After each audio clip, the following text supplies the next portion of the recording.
My name's Zach Dilbert, and this is my presentation on what my paper is going to be about. Oh, there's my mouse, and you don't need to see that.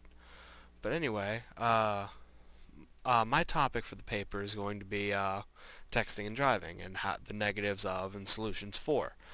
Um, as you can see in this picture I have up here, this lady is checking her phone, not paying attention as she's driving, as she's just about to barrel through this lovely family right here, as they're just unsuspectingly walking through the street. I would say that the one holding the child is kind of at fault because they're not walking with a crosswalk, but the lady behind the wheel is equally at fault because she is texting and driving. But anyway, the first thing you should know about texting and driving is that in fact it is illegal in 46 states, probably more, including Puerto Rico and Guam and places like that. Um,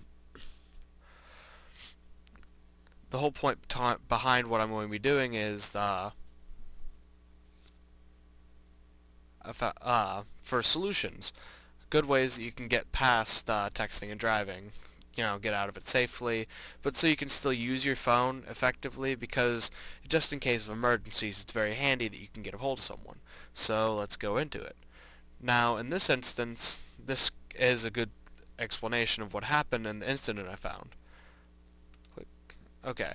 This is a wrecked truck from the incident I found that happened in Becker, Minnesota.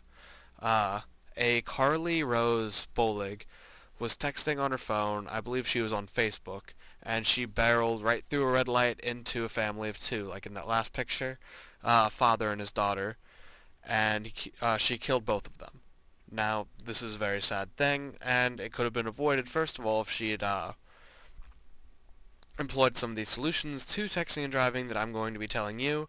Right now, she's facing a lot of trials and stuff because she was texting and driving and also manslaughter.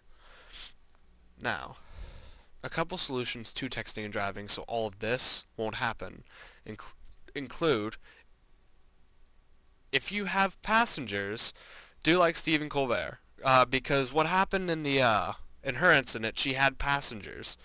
I didn't realize this was a gift, but this actually works out perfectly. She had passengers in her car that asked her actively to put her phone away because they didn't want her to be texting on it and she wasn't paying that much attention. But something she could have done, or her friends could have done better, they could have had her hand over the phone. Give it to me now. It would have probably saved lives, but, it didn't happen. Thank you, Stephen Colbert. Didn't even mean to incorporate you. And click. Another good thing, it doesn't necessarily equal texting, but it is a good way to get a hold of people.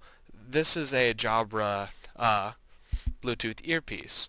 I don't have one myself. I have actually a Blue Ant earpiece, but it's just a Bluetooth. You can find them about anywhere, and they're relatively cheap. Uh, Typically, there's a touch screen or a button on the side that you press, and it's voice command.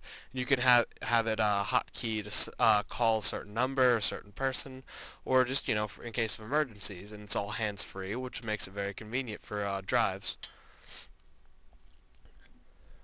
Another thing that saves lives. Let's see.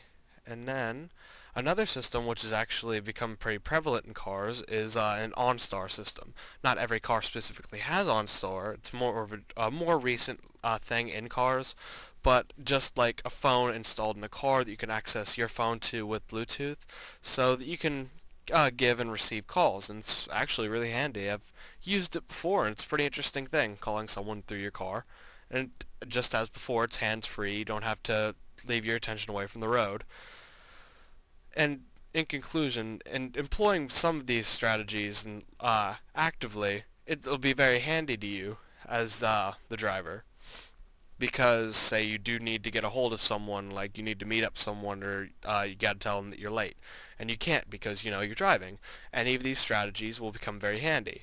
I guarantee that you won't always be with the passenger, so that one won't be a big thing. But Bluetooths are relatively cheap, so I think that's a very good secondary option. Or if you have a really nice car that has this OnStar system, then good for you.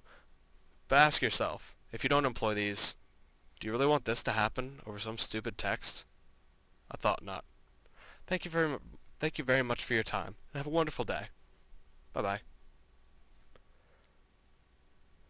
Finish.